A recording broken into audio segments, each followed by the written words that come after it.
I'd have to say the biggest inspiration for this record is more personal struggles than anything outside of the band. Been dealing with a lot of stress, anxiety lately that I've been burying deep down, and this album was a great way to get it out all on paper. It seems a little bit on the darker side than usual for us, I believe. It talks a lot about struggles with faith, growing as a person. One thing that's really been plugging my brain is just the idea of reaching the kingdom, reaching salvation, and it not being the way that you initially thought out. You know, say if you were wrong and it wasn't exactly how you had been told your whole life, and you thought you lived through all the lessons and, you know, were prepared for salvation to go to heaven. You still get to go to heaven, but it's different than what you thought it was.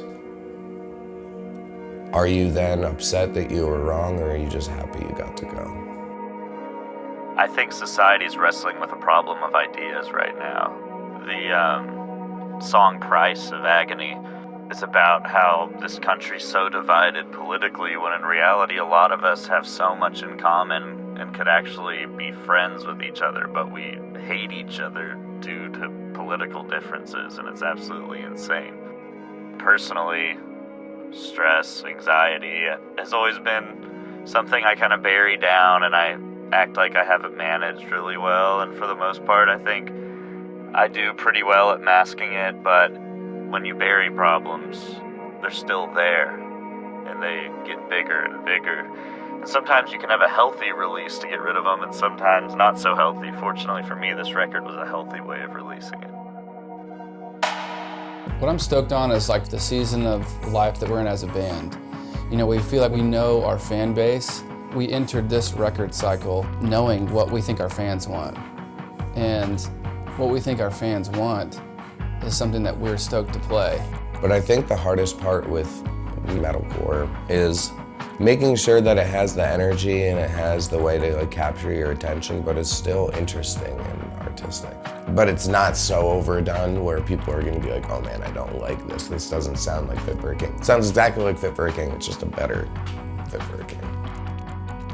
I need to write down, what am I struggling with right now? What am I angry about right now, this very moment? Just write it down. What do I want to fix about my life? Just write it down. And then you turn that into a chorus, you turn that into a hook.